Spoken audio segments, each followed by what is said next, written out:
Muito boa noite. O assunto que a gente vai, Bezrat Hashem, falar hoje é uma descoberta que vive dentro de cada um de nós. Talvez pareça soa um pouco confuso, é uma descoberta que já vive dentro de cada um de nós.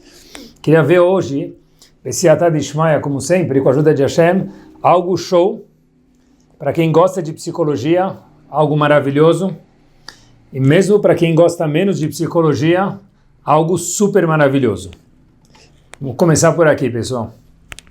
Em Parashat Kitavó, eu sempre gosto de começar em algum lugar que tem um fundamento, na verdade, Torá Kedoshá, porque a Torá é o DNA do mundo. É importante a gente repetir isso e lembrar isso. Quando a gente se baseia em algo verdadeiro, a gente tem um backup muito forte para poder aprender alguma coisa sempre com a ajuda de Hashem. Quando a gente fala alguma coisa que a gente acha que é correto, então isso pode ser hoje correto, daqui 10 anos pode não ser ético, e daqui 20 anos pode voltar a ser ético. Essa flutuação de vai e volta é porque existe alguma dúvida na veracidade da ideia, do valor ou da concepção. Diferente da Torá Kedoshá, que ela é imutável, porque tudo que é perfeito, se a gente mudar, estraga. A gente começa em Parashat Kitavó, da Torá Kedoshá, que é algo perfeito, porque é dado por Hashem,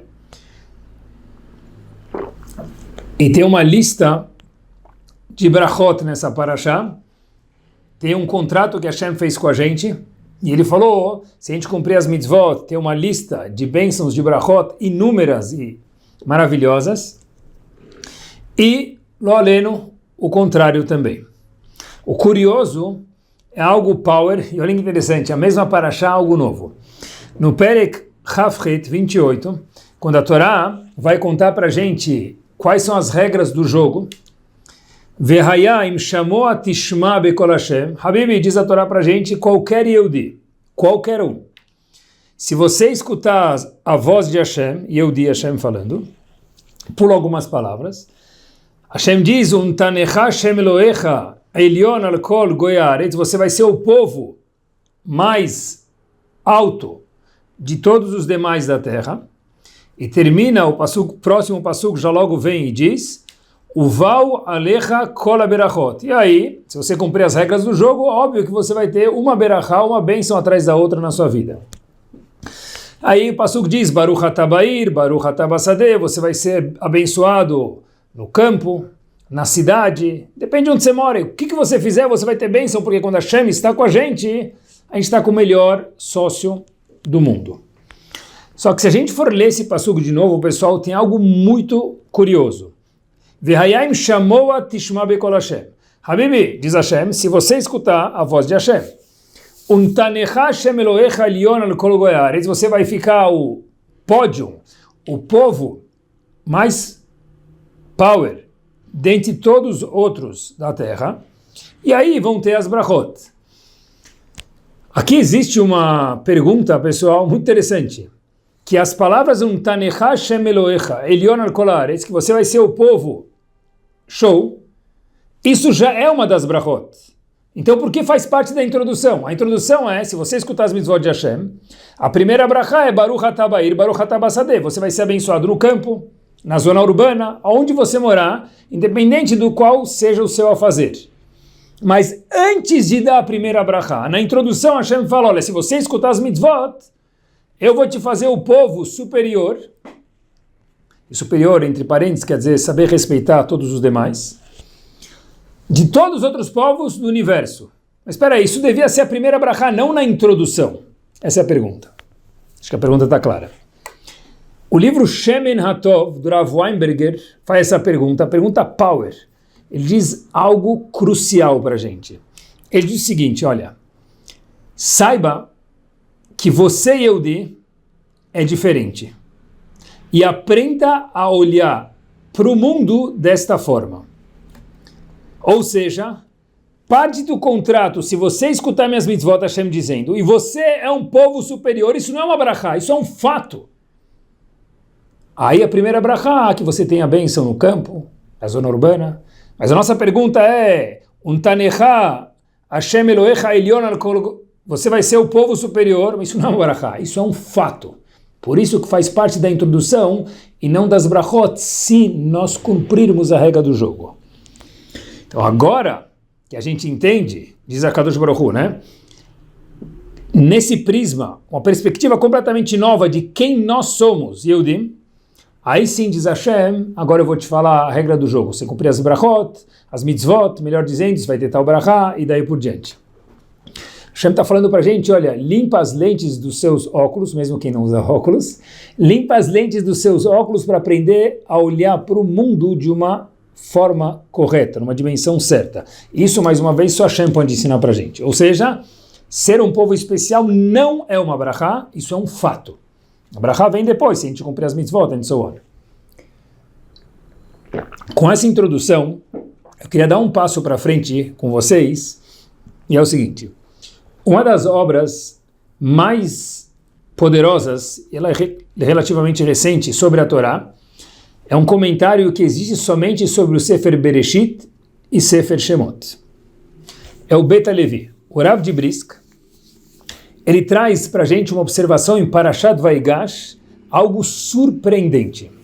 Diz ele o seguinte, a gente sabe, de uma forma muito sucinta, e a gente vai mergulhar no ponto daqui a um segundo, é o seguinte, a gente sabe que Yosef foi vendido pelos irmãos, e no fim, Yosef virou o super-homem do Egito, ele acabou depois, ele fornecendo sustento para os irmãos que estavam passando fome no mundo, e só Yosef no Egito tinha o controle da alimentação. Agora, de repente, Yosef, esse homem que foi vendido pelos irmãos, que foi parar na prisão, que foi, tentem imaginar, de uma forma muito resumida, pessoal, tudo que ele passou, foi seduzido pela mulher Miss Universo, a mulher do Potifar, que é o homem poderosíssimo no palácio. É um homem que agora conseguiu cuidar da fome e da economia do Egito e virou o ministro das finanças e o homem do Egito.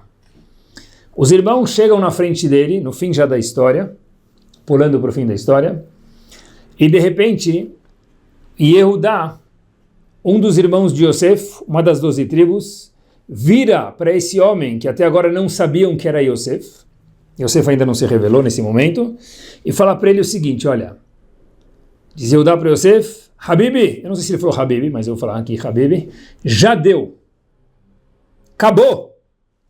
Yehudá foi assertivo, bravo, diz a Torá Kedoshá para a gente, olha, você já fez a gente ir e voltar, fazendo, traz teu pai, traz teu irmão, faz isso, faz aquilo, parece prenda de mahané aqui, gincana. A gente não aguenta mais isso. Agora você está pedindo para a gente trazer nosso irmão Binyamin, deixar ele aqui com você, para poder mandar comida para a gente. Um minuto, o que a gente fez? Por que tantos pedidos? De novo, eles não sabiam que esse homem com o qual eles estavam falando era Yosef. Então Yosef foi um homem bem duro naquele momento, ele ganhou uma certa coragem e ficou duro.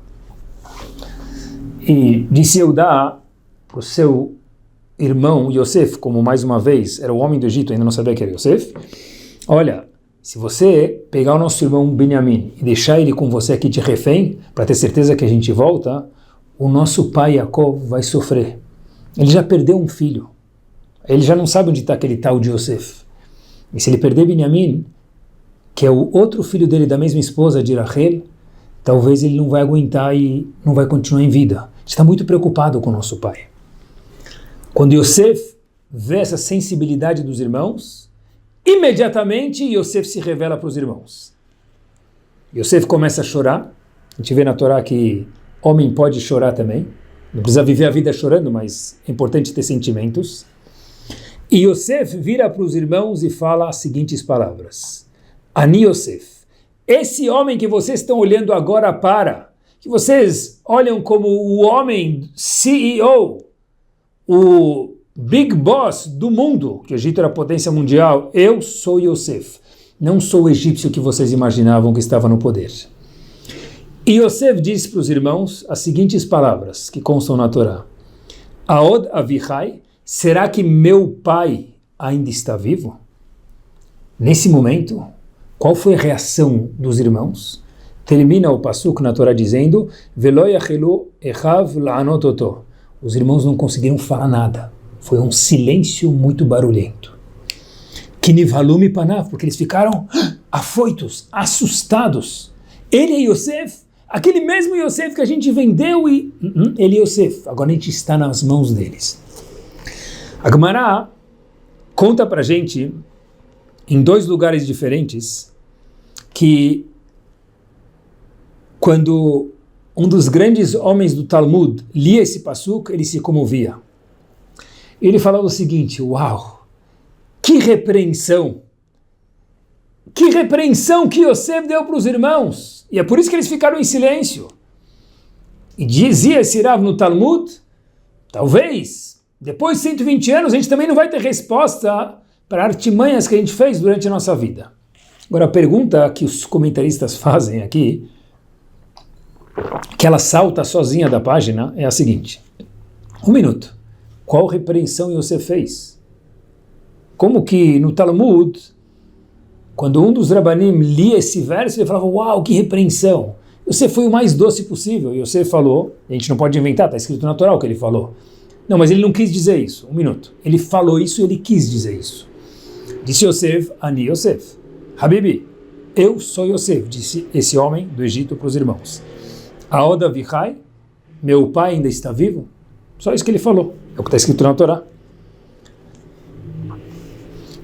E a pergunta também que tem que ser feita aqui, fora qual é a repreensão, acompanhe comigo e a gente vai aprender uma lição poderosíssima. Por que ele adicionou, será que meu pai está vivo? Ele deve ter falado, eu sou Yosef. Pronto. Meu pai está vivo. O que muda? Ele sabia que o pai estava vivo porque os irmãos já falaram isso algumas vezes.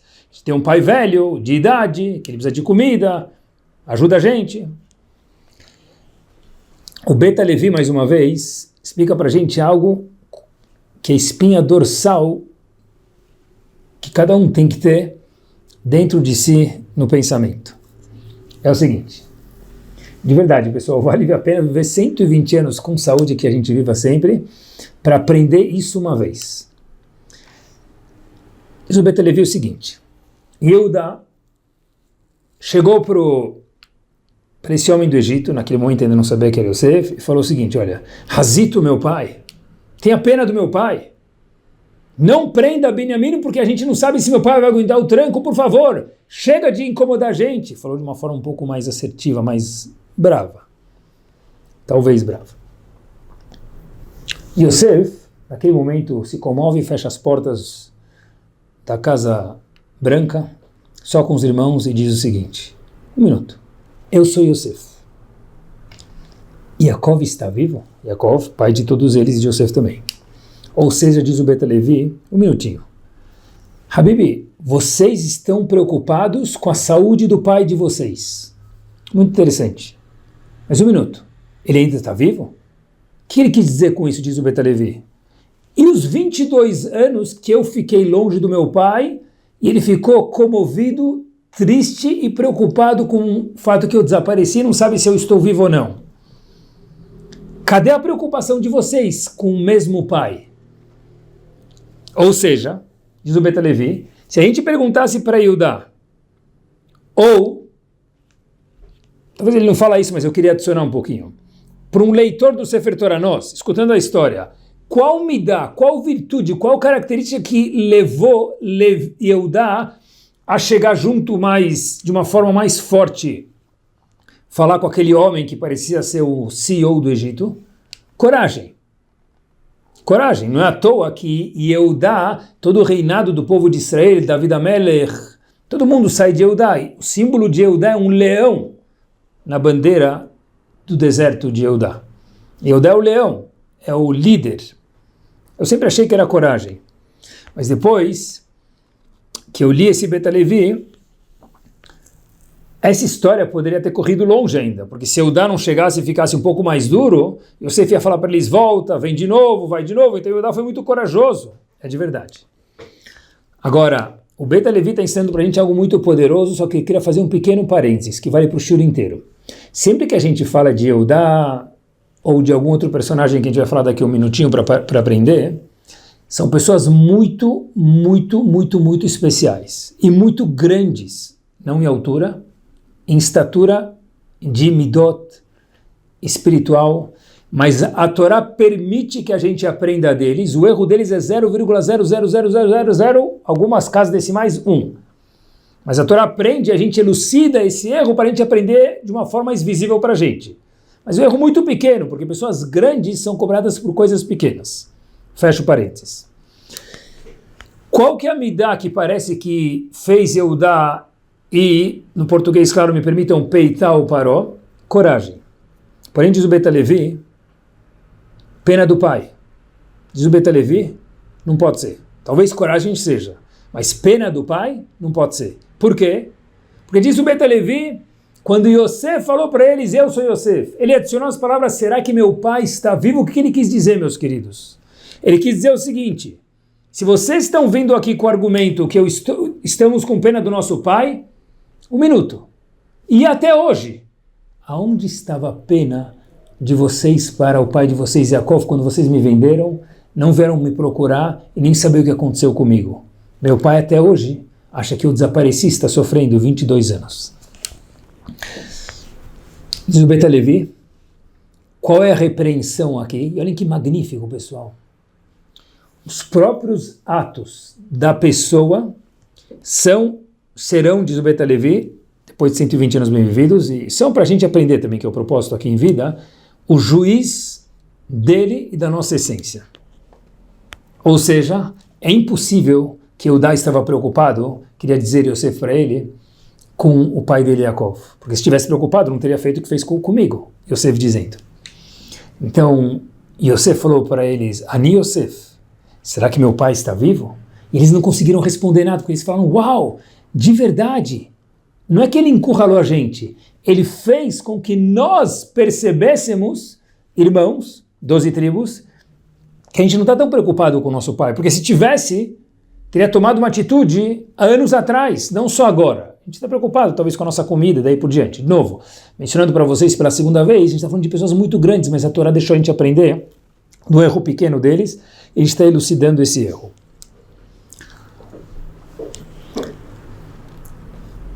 Para poder entender isso um pouquinho mais, o Beit HaLevi traz um exemplo, não da Torá, um exemplo cotidiano. A pessoa, às vezes, quando vai contribuir com alguma causa que o Shulchan Aruch aprova, e é sempre assim, para poder dar macer, a gente não pode dar para qualquer coisa, tem que perguntar o que vale ser dado para macer e o que não vale.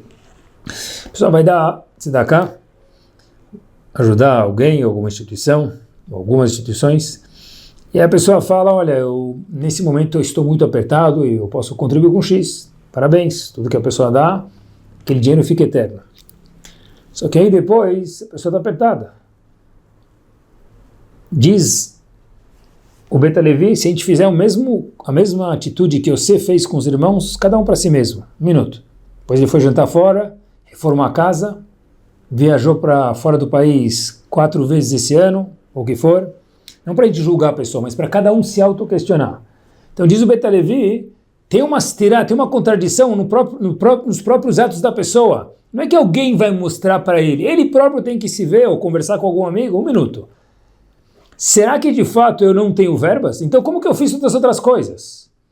Será que de fato vocês estão com pena de Yaakov? No exemplo anteriormente mencionado, diz Beit HaLevi, olha que power! Estão com pena de Yaakov? Como que 22 anos vocês não fizeram nada sobre isso? Talvez foram corajosos, mas pena do pai de vocês não têm. Ani Yosef, olha que power! Aoda Vihai? É verdade que o pai de vocês está vivo e com isso estão preocupados? Outro exemplo que a gente pode dizer, cada um para si mesmo, estou falando comigo mesmo. Às vezes a pessoa fala, puxa vida, sabe, procurando um shiur, etc e tal, mas não tenho tempo. Óbvio que tem que ser com alguém que a gente gosta, com um tema que a gente gosta, mas de todos os temas da Torá tem que ter algum que a gente gosta. Alguns gostam de Humash, outros de Gemara, outros de Mishnah, outros mais devagar, mais rápido, mas a Torá é tão vasta que tem algum tema que está ligado com cada um de nós, com a nossa Neshama. De repente, pessoa fala, olha, puxa vida, eu não tenho concentração nem cabeça, que hoje em dia é muito difícil, né? A gente se desconcentra rápido, faz parte dos nossos testes, para estudar a Torá e não tenho tempo. De repente, essa mesma pessoa senta na frente de uma série, algo quadrado chamado televisão, computador, o que for, ele tem episódios, temporadas, e não sei quantas horas passou para terminar aquele seriado, aquela temporada, aqueles filmes, ou o que for. Espera aí um minuto. Tem tempo ou não tem tempo? Um minuto. Se autoquestiona. É a pessoa com ela mesma. Por isso que diz Agmar agora, ele que show. A maior repreensão que Yosef deu para os irmãos, olhem que lindo, galera. Qual foi? Onde eles viram que as próprias atitudes deles não entravam, não andavam juntas, entravam em choque. Então, um minuto. Se tem pena do pai ou não tem? Tem tempo ou não tem? Tem verbas ou não tem? Ah, mas eu não tenho cabeça e concentração. 2 minutos. Para ver o filme 3 horas, eu sei que não tem Etzerola, é mais fácil, tá certo. Mas para ver o filme tantas horas, eu não tenho. Mas o filme não requer muito, ok. Para fazer o business lá, comprar, vender, achar um jeito de passar, pagar menos imposto e tudo. Peraí, então 1 minuto. Tem cabeça ou não tem? A gente tem cabeça. Então se a pessoa olhar os atos de ele com ele mesmo, a pessoa vai se autoanalisar e ver quanto subconsciente dele tem que estar matching as midot dele com os atos de cada um de nós. Eu gosto muito de mais um exemplo, me permitam, vai. Pão mezonot e pão motzi. É maravilhoso esse exemplo. Hoje o pão mezonot está em alta, o pão motzi está sem ações, a ação está valendo quase zero. Só Shabbat, por enquanto. Né? De repente a pessoa fala, pão é motzi ou mezonot? Muito engraçado, né? Eu acho que eu sempre fico pensando um não Yehudi, como que ele olha pra gente, né? Só vai comer e fala, puxa vida, muito engraçado. Eu como carne, não sei se vale a pena comer carne, né? Porque daqui 6 horas, então talvez eu nem vou comer. Tudo bem, a pessoa pode decidir, não tem problema, mas você está com vontade de comer um pão. É mezonot ou motzi? Se for motzi, deixa pra lá, eu prefiro não comer. Tá bom? Escolha da pessoa. Mas por que você não come? Porque eu não tenho tempo. Tá bom? A pessoa fica no casamento 3 horas lá, e o Birkat Hamazon demora 3 minutos, ou 4 minutos, ou 5 minutos. Birkat Hamazon é a única brachá da Torá que existe no universo. E a pessoa fala, eu não tenho tempo. Diz o Betelevi pra gente, 1 minuto. Os nossos atos nos julgam. Que o quê? Claro que você tem tempo. Se você tem tempo para ficar 4 horas no casamento, você não tem 4 minutos para fazer Birkat Hamazon? Você não quer comer pão, não come. Mas não é eu não... Se é a motzi, então eu não vou comer só porque é a motzi, mas eu queria comer. Ou seja, a pessoa tem que estar em harmonia dos atos dele com os atos dele em momentos diferentes. Tzedakah, tenho cabeça para estudar a Torá, tenho tempo ou não tenho tempo. Birkat Hamazon e Mezonot, daí por diante. Aqui reside algo muito profundo. A pessoa, Rav Wolbe traz isso para a gente, a pessoa age de alguma certa forma e ela nem sabe o porquê. Repito, diz Rav Wolbe, a maioria dos atos que nós agimos, a gente nem sabe verdadeiramente o porquê nós agimos assim. A pessoa fala, eu não estudo porque eu não tenho tempo. Mas espera aí, a gente acabou de falar que ele tem tempo. Eu não estudo porque eu não tenho cabeça, mas a pessoa no business tem cabeça. Eu não dou tzedakah porque eu não tenho verbas, mas ele viajou 4 vezes por ano, então ele tem verbas. Então, qual que é a razão verdadeira de cada uma dessas coisas? Rav Wolbe, a maioria dos atos de cada um de nós é porque a gente tem alguma vontade dentro da gente e a gente se enrola e acha que é alguma outra coisa. O subconsciente, o que tem dentro de cada um de nós, nos faz gerir nossas ações, mas é importante a pessoa se autoconhecer, e para isso a pessoa precisa parar e olhar os outros atos dele, fazer um scanning, que nem um antivírus no computador, passar e falar, 1 minuto, eu tenho ou não tenho? Consigo ou não consigo? Se a pessoa vai fazer ou não, não interessa, pelo menos que ele saiba, nós saibamos o porquê de cada um dos atos. Agora a gente consegue entender um episódio que sempre me chamou a atenção.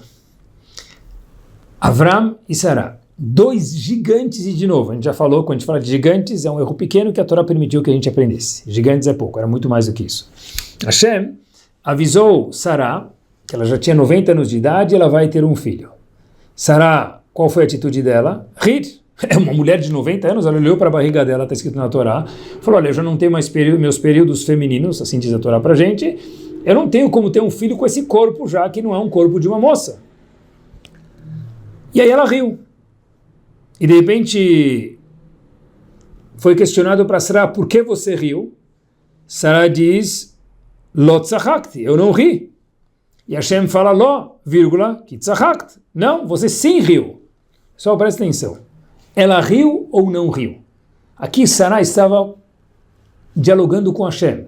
Não dá para ela falar, eu não ri com Hashem.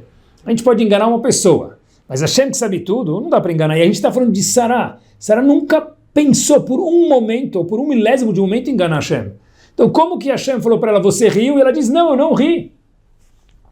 A resposta é que no nível top de Sarah havia um 0,0001 de bem pequenininho, mas é para a gente aprender aqui mais uma vez, que Hashem falou, olha, parece que você não riu, porque você acreditou em mim em 99,99999, mas teve um 0,0001 que você não percebeu, Sarah, porque senão Sarah não teria dito eu não ri, que você sim duvidou que eu te daria uma bracha.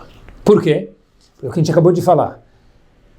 Olhando para o íntimo de cada um de nós, e a gente falou, usando o termômetro do Beta Levi, olhando as outras ações, a gente consegue entender de verdade se a gente tem tempo ou não tem tempo, se a gente gosta ou não gosta, quer ou não quer, qualquer midá. É cada um olhar para si mesmo. Então, Sarah riu ou não riu? Ela falou que não riu, porque ela entendeu que ela não riu, mas a gente falou, olha dentro, de verdade.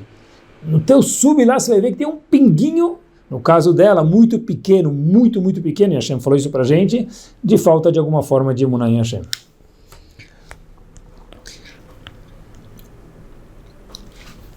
Eu digo de novo, um dos grandes homens da nossa geração, da geração passada, era Volbe, falou, a maioria dos atos que nós fazemos na nossa vida, a gente acha que às vezes pode ser que é tzadik, não é, acha que era shai, talvez não seja também, a pessoa não está ciente porque nunca parou para pensar o porquê o leva a fazer estas ações. O que tem no nosso subconsciente. E olhem só essa.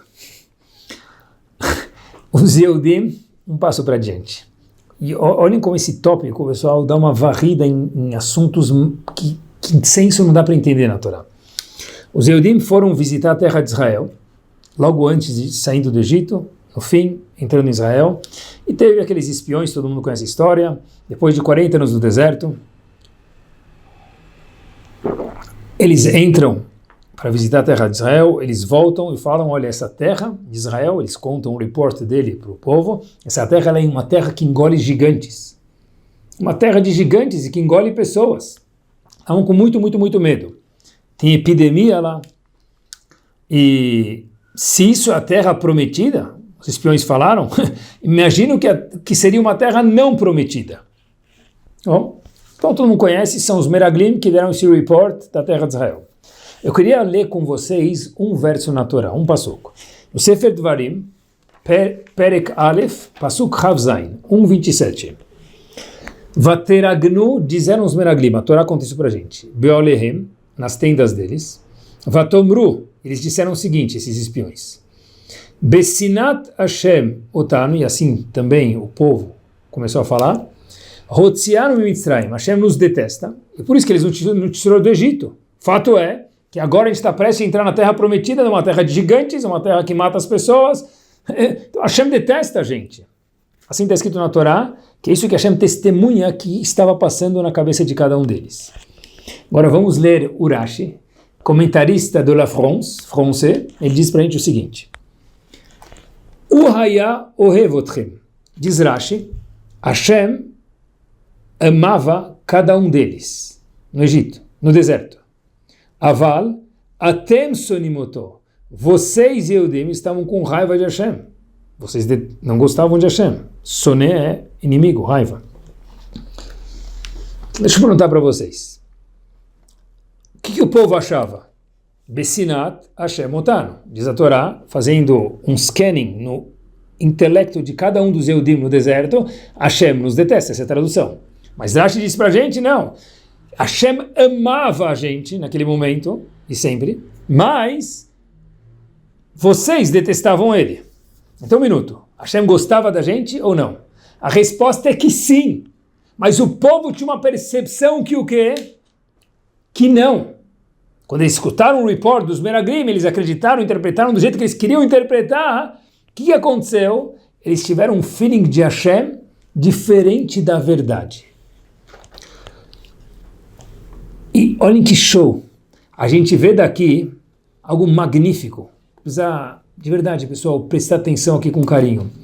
Quanto mais saudável, quanto mais a pessoa se conhecer, mais entender, como a gente vem falando até agora, o que tem atrás dos nossos atos e por que a gente faz eles, e pensar um pouquinho nessa vibe que a gente explicou, mais saudável vai ser nossa mente, mais verdadeiro nós vamos viver conosco, com os outros e saber viver melhor nesse mundo. Por quê? Prestem atenção. A pessoa pode achar que a cidade inteira me detesta. Os rabinos, o patrão, o funcionário, depende do posto da pessoa, a esposa, o marido, o filho, o pai, a mãe, depende do posto. Mas eu quis mencionar esses exemplos por querer. Cada um de nós se enquadra em algum desses casos. E na verdade, nada disso é verdadeiro. A realidade pode ser exatamente oposta. Os Yehudim no deserto, e passou forte, disseram Hashem nos detesta. Irashi pula da cadeira e diz, ele ama vocês. Só que vocês tinham a percepção errada lá no deserto e achavam que ele detestava vocês. Então vocês olhavam para Hashem com o olho de, ele não gosta de mim. Então, dependente do que Hashem fazer, não vai te agradar, Yehudi no deserto. Mas o problema não está no que acontece, está em quem vê a situação. A realidade que a pessoa adotou para si, as lentes que a pessoa colocou, elas fazem a pessoa ver o mundo de uma certa forma.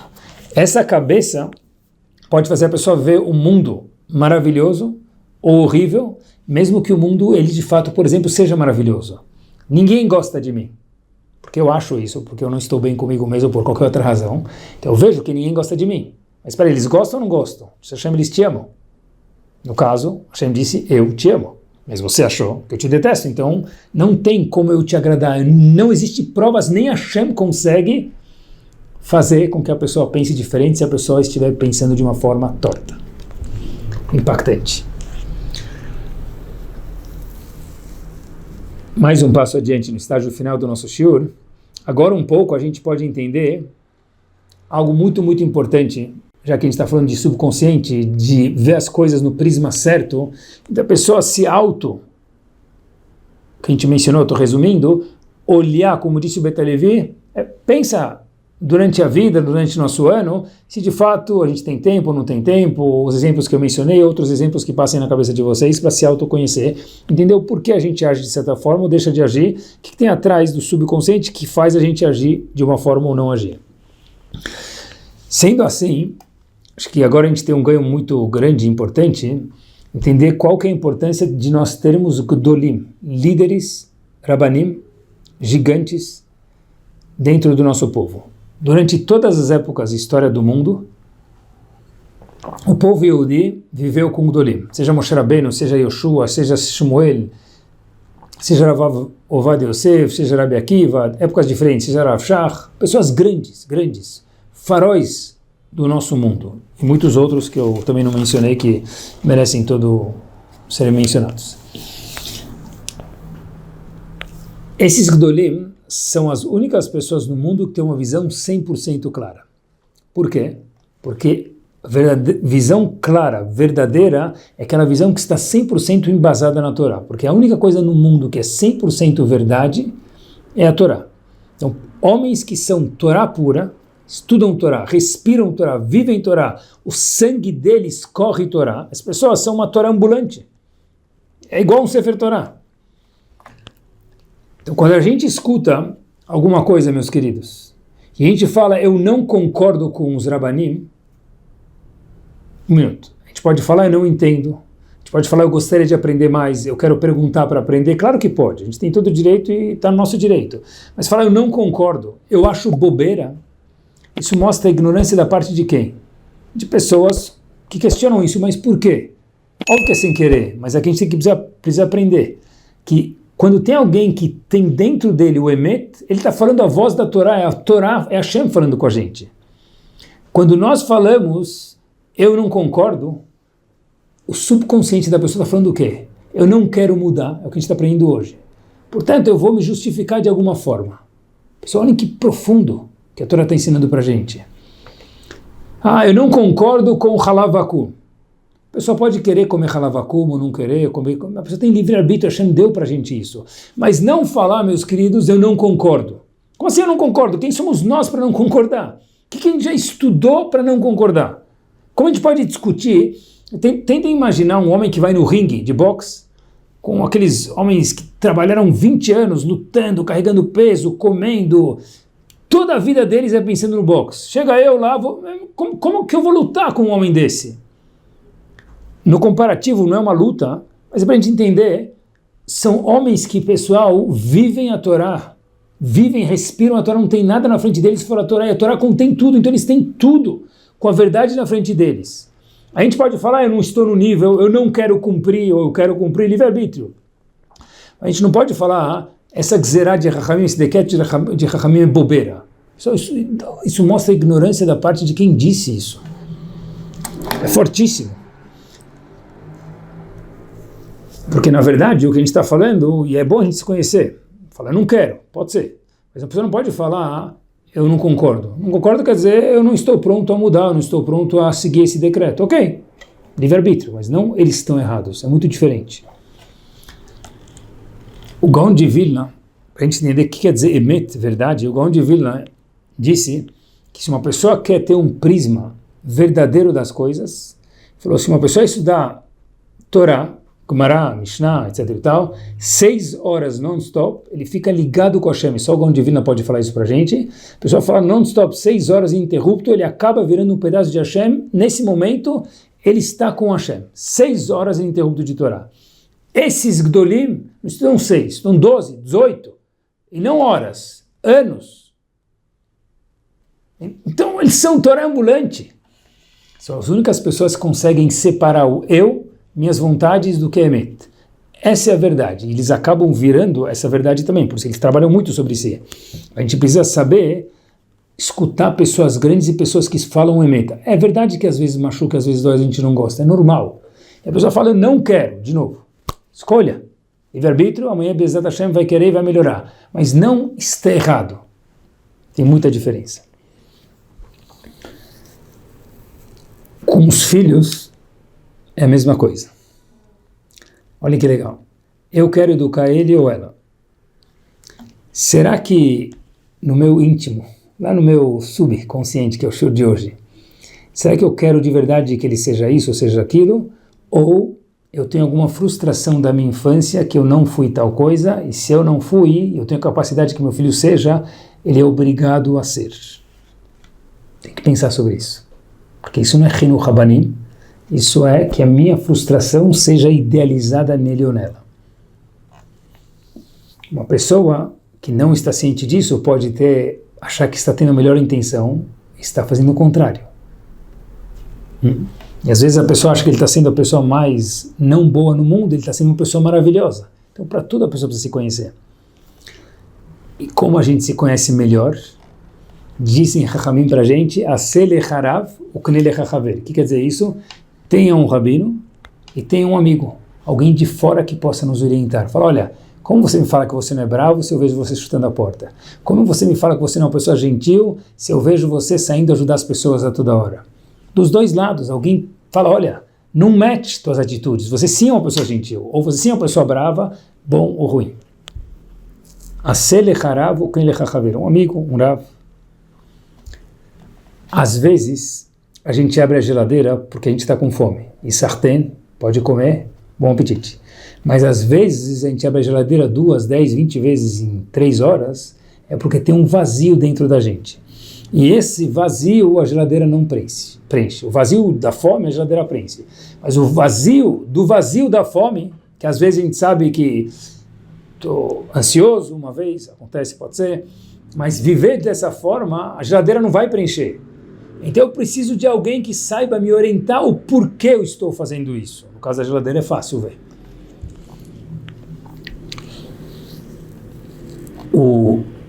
Não é à toa que Hashem tem uma assinatura, diz Agmará no Tratado de Shabbat para a gente. Qual a assinatura de Hashem? Acho que no show de hoje vai ficar claro o porquê. Uma das midot é o stamp, é o carimbo, a assinatura de Hashem. É assim que Hashem assina os boletos dele, os cheques dele, as duplicatas dele e paga para a gente. Qual que é o stamp ou a assinatura de Hashem? Diz Agmará para a gente, e Agmará na verdade é Hashem mesmo dizendo, Emet, verdade. Por quê? Porque Emet quer dizer eu sei porque na verdade eu vou agir de tal forma de agir. É uma virtude que a pessoa precisa ir atrás e entender como que ele age e por quê. O cérebro do ser humano é a coisa mais magnífica que tem. E é tão fácil a pessoa se auto-dar um nó, e a gente precisa tirar esse nó e entender como que a gente age e por quê. Como a gente mencionou, filhos, ver o mundo, ver a si próprio. E eu vou terminar com uma história para a gente ver quanto os nossos dolim vivem, os nossos grandes rabanim líderes vivem o emet, a verdade, quanto eles têm o emet, a verdade dentro de si, e eles têm que ser a nossa bússola na vida, que eles nos guiam para cumprir a Torá da melhor forma possível. Com essa história a gente fecha Bezerra Hashem. Rav Moshe Feinstein, um dos grandes homens da Europa, e depois posteriormente que chegou nos Estados Unidos e tem um livro chamado Igrot Moshe e outros livros, Drash Moshe, muitos livros, que ele respondeu perguntas sobre qualquer tema que a gente pode imaginar. De A a Z. Tudo. Rav Moshe Feinstein, uma vez, uma mulher chega no escritório dele e ela chega com um rabino da América do Sul, em Nova York, e ela conta que ela passou a guerra, e ela morou, depois da Segunda Guerra, nos campos de refugiados. E ela conta que ela ganhou um heter, uma permissão, para casar de novo, porque assumiram, entenderam os rabanim lá que foram visitar nos campos de refugiados, e ela depois se orientou com eles, permitiram ela casar porque entenderam que o marido dela faleceu. A Moshe Feinstein escutou, e diz para essa mulher, junto com esse Rav que acompanhava ela da América do Sul, e a mulher também era da América do Sul, me conta uma coisa, e por que a senhora está vindo aqui? Disse ela, pessoal, olha que interessante, 20 anos depois, ou seja, bem recentemente, quando ela estava contando a história, eu estava na minha casa, em Nova York, e alguém bate na minha porta. Eu abro a porta, quem é? O meu marido. Aquele primeiro marido, que eu pensei que tinha morrido, Baruch Mechayam Metim, não sei se ele voltou. Ou seja, constataram que o marido nunca havia morrido. Pessoal, olhem que complicação na Halachá isso aqui é. Quer dizer que o marido dela nunca havia falecido na primeira instância, na guerra. Então, quando ela casou com o segundo marido pós-guerra, e teve filhos, ela casou de uma forma proibida, e todos esses filhos são mamzerim, são filhos bastardos, que a gente fala em português, algo gravíssimo. Então ela falou, Rav, o que eu faço? Eu tinha uma permissão de casar, porque assumiram que meu marido morreu, e 20 anos depois ele bate na minha porta. E agora eu tenho uma família, como que eu devo me comportar? Veio o Rav, da América do Sul, que essa pergunta chegou para ele não sabia responder, óbvio. A pergunta difícil foi para Moshe Feinstein. Era Moshe Feinstein, olha para ela e fala para ela o seguinte, quem foi o Rav que te deu essa liberação, essa carta? Ela falou, foi Rav X. O senhor conhece? Falou, claro. Esse é um dos grandes rabanim da Europa, um gigante. A Moshe Feinstein fecha os olhos e fala para essa moça o seguinte, por favor, me conte a história de novo. A mulher fala, eu estava na guerra, recebi a permissão de casar porque acharam que meu marido morreu, esse grande homem que me deu a permissão, e agora meu marido primeiro apareceu, e eu casei com o segundo marido, eu tenho filhos, o que eu devo fazer? A Moshe Feinstein fecha os olhos e fala para ela, por favor, me conta mais uma vez a história. A mulher repete de novo, eu não vou repetir, mas vocês já pegaram a ideia. A Moshe Feinstein de olhos fechados, ele abre os olhos, olha para a mulher, a Moshe Feinstein é um senhor muito baixinho, de estatura, talvez 1,60 m, muito calmo. Ele olha para essa mulher e diz para ela, você está mentindo. A mulher fica assustada, diz, como assim, Rav? Eu vim aqui me aconselhar com o senhor fala que eu sou mentirosa? O Moshe Feinstein olha para ele e fala de uma forma mais clara: você está mentindo. Você nunca ganhou essa carta de permissão de poder casar depois da Segunda Guerra. Você imaginou, talvez, seu marido morreu sozinho e tomou uma atitude errada. A mulher ficou muito chateada, olha para o Rav da América do Sul que trouxe ela e fica toda assim inconformada. Era Moshe Feinstein repete. E fica um silêncio na sala. Era Moshe Feinstein diz o seguinte para essa mulher: eu conheci pessoalmente, quando morava na Europa, o Rav que você mencionou ter lhe dado essa permissão de casar e assumido que seu marido morreu na guerra. Se tal Rav, que é esse Rav que você mencionou, tivesse dito isso, ele nunca teria dito algo que não fosse verdade. Por quê?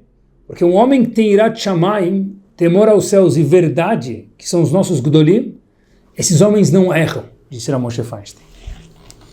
Moshe Feinstein olhou para ela nos olhos e disse o seguinte: eu já dei mais de 2.000 eterim, permissões para mulheres casar pós-guerra.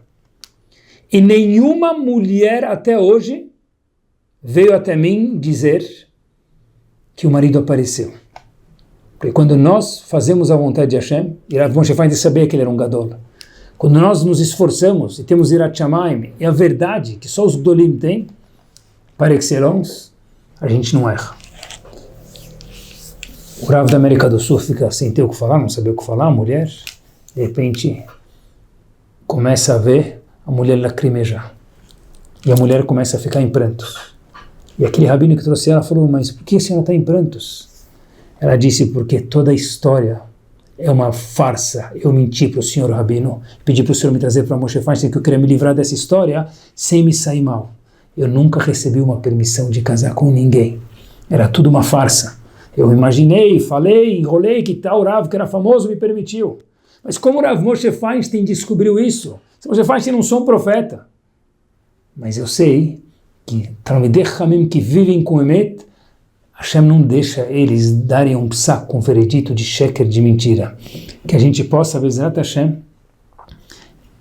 ser cada um com si verdadeiro, ver a situação da nossa vida verdadeira, as pessoas que moram ao nosso redor de uma forma verdadeira. Quanto mais saudáveis nós formos, mais feliz a gente vai ver a situação e vai poder trabalhar. Se ela não é tão boa, pelo menos trabalhar com a verdade e ficar uma situação maravilhosa, e que a gente possa estar amarrado, agarrado nos nossos Gdolim.